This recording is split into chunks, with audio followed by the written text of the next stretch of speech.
Hello, Papoki here, and welcome back to another Destiny 2 build video.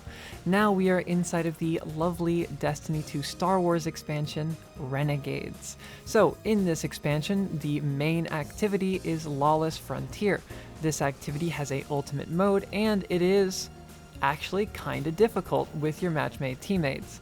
I have ran this pretty much since I stopped streaming today, and I have come up with this with Hunt as the best hunter build for ultimate, and let's get into it. So we are looking at a classic exotic Orpheus rigs. Now what does this exotic do? When you shoot your deadfall tether, it is going to refund super energy per tethered target and damage dealt to said targets, and Morbius Quiver has an additional shot. The thing we are going to be using is deadfall because, well, Prismatic only has deadfall. So why are we using this? Well, in the Renegades patch, Bungie has buffed Deadfall and Tether considerably. Deadfall is now a 35% weaken, which is ridiculous, and it now immediately activates on impact and sticks to enemies. And the biggest one for our build today is that the base super duration, so the time Tether is stuck to the floor, went from 10 seconds to 16 seconds. But if you have Orpheus rig equipped, it goes from 16 seconds to 20 seconds. So before Renegades, your tether would only be up for 10 seconds. Now, your tether is going to be up for 20 plus seconds. You get extra time on kills, but yes. That's ridiculous. That gives us more time for Orpheus rig to refund our super and more time on the field to control said enemies. So what are we actually going to do about the build crafting part, seeing as this exotic is quite basic? Well, we're going to have to look into the subclass for that. So we are going to be using Snare Bomb for our melee immediately. And you're probably going to be asking, Pop, why are you using Snare Bomb for your melee? The answer is a very important artifact mod this season. Now, I usually do not contain artifact mods in my builds, but this one is too powerful to ignore. Power from Pain. Rapid final blows against weakened targets grant you Devour. What this means is on Prismatic Hunter, you could throw a snare bomb into a group of enemies, throw a GPG, or throw your lightsaber, and boom, you have Devour, right? And then you can extend it via kills, you can get your grapples back, you can do whatever, right? So this is insane, just straight up. You're going to get Devour from your Deadfall Super, you're going to get your Devour from your Snare Bomb, and for our grenade, we are running Grapple because no other grenade really does anything here. And our biggest aspect here is Gunpowder Gamble. So, with the Renegades update, Gunpowder Gamble's damage has been increased by 50% and has added sub-munitions on explosion when shot in the middle of the air. Now, it is currently a little bugged, and instead of a 50% damage increase, it is only increasing the damage by 3%. Well, it doesn't really matter. It's already a super strong aspect, and this just makes it even stronger. The submunitions are really the only difference between Renegades and now, but when it gets that 50% damage increase, oh my god. Oh my god. Up next is Ascension. Ascension is an essential aspect in every single hunter kit. It is how you jolt enemies, it is how you stun overloads, and it is how you get amplified for 15% DR and a chance for enemies to miss you when they shoot you. This is the greatest source of DR that Hunter has on Prismatic. Mix this with Purpose and Overshield from having a Void super equipped, and Devour from your weakened kills, and we have tons of sustainability built into this one single kit. Now with Ascension, we are using Gambler's Dodge to get our Smoke Bomb back, of course. Now for our Fragments, we are running Faster Protection because when we are surrounded, which we are going to be surrounded, we are going to get a nice 15% damage resist going up to 32%, while Transcendent, that is going to aid us a little bit. It does not linger, but we are going to be in those engagements, in those close quarters groups all the time. Next up is Purpose. Anytime we pick up an orb, we're going to make lots of orbs with our lightsaber. That is going to give us a Void Overshield portion from having Deadfall equipped on our subclass. Next up is Facet of Dawn. This is going to give us 5 seconds of Radiant when we hit an enemy with a powered melee. This means you can throw your Snare Bomb onto a mini-boss or boss. Note, if you have played Lawless Frontier, you will know that a lot of enemies have like a really bloated health pools. So if there's an enemy with a really bloated health pool, you throw a snare bomb that gives you 15% weaken on that enemy, and it gives you a 20% damage buff to yourself. That allows you to chunk through majors easily in a very, very safe way. Next up is Hope. This is a simple fragment that is going to work with Amplified and Radiant to give us a benefit to our class ability regeneration rate, going up to I think 70%, 50 to 70%. This is just to get our Ascension back more often so we can get more smoke bombs in the mix. Next up is Facet of Ruin. This gives us a plus 10 weapon stat, which is very important, and it gives us a 25% increased radius of ignitions, and Gunpowder Gamble counts as an ignition. So going on to our weapons are actually important here. First up, the Praxic Blade. This is a really, really strong weapon. It generates a lot of super energy from throwing, from blocking, from doing everything. This is like your main primary tool. Next up is Yeartide Apex. Yes, the absolute crown king of FOMO.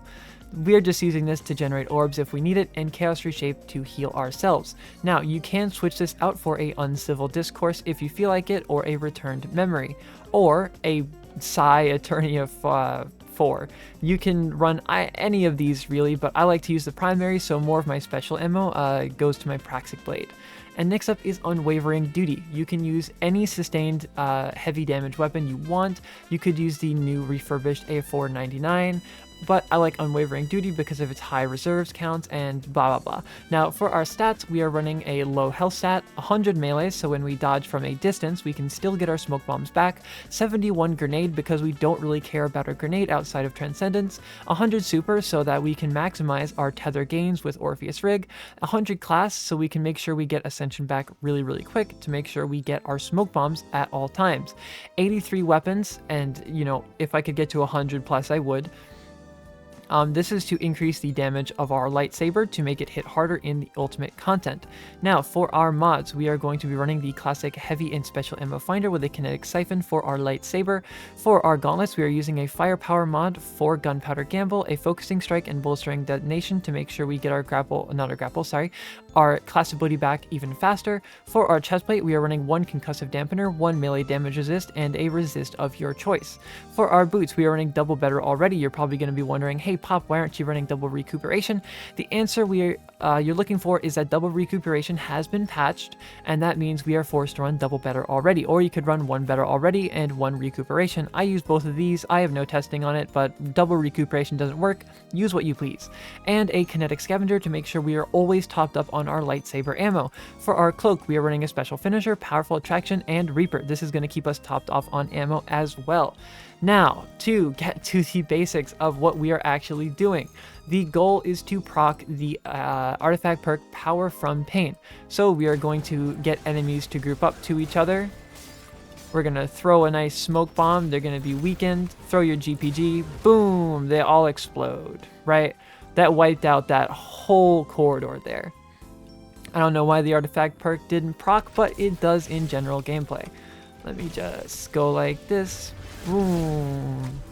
Anyways, yeah, so your goal is to maintain your tether as much as possible, and you're doing this with the lightsaber. The lightsaber throw attack pierces through enemies and is a great way to get your super back and to make sure Orpheus is actually doing its job. So if I put my super down here and I just throw my lightsaber into it, it's going to go through all the enemies and I can just keep throwing it into the super. If any enemies come into the super again, I can just throw. The damage is going to chain between them. And as you can see, I have, my GPG is up. I can use that to clear ads as well. My super is already almost back. If I had more enemies here, it would. And yeah, you have basically infinite ammo for your lightsaber, infinite tethers, smoke bombs, devour, gunpowder gamble, all the above. And when it comes to a major or large target appearing in the battlefield, all you have to do is throw a smoke and then shoot your heavy. Whatever, it's your sniper, your LMG, whatever you got, just throw a smoke, have radiant, do whatever. And that's basically it. The rest of this video is going to be gameplay of the build being ran in Ultimate with some nice chill music. I hope you enjoy this build, and I hope you have a great rest of your day.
Thank you for being a member. Davy, Maya, Erwin, Zephyr, Frog Cat Dog, Kikiri, Rimu, Easties, Joy-Con, Poo Kang Kang, Tanner White, Seppuku, Second Minx, Equitas, Dote, Zesty Lime, Night DK, Kai Rain, Vinny, Danny, Lukel, Oaxis, Dare, Quenguap, E Brainrot, Others Siddle, Vaughn, EOD Door Jam, Sizzlin' Rice, Kazuhira, Mealy, Gummy Boy, Jen,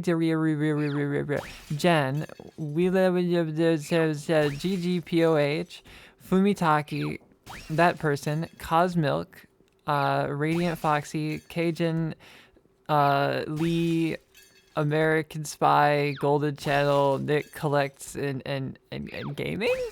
I don't even know it at this point. I don't even know.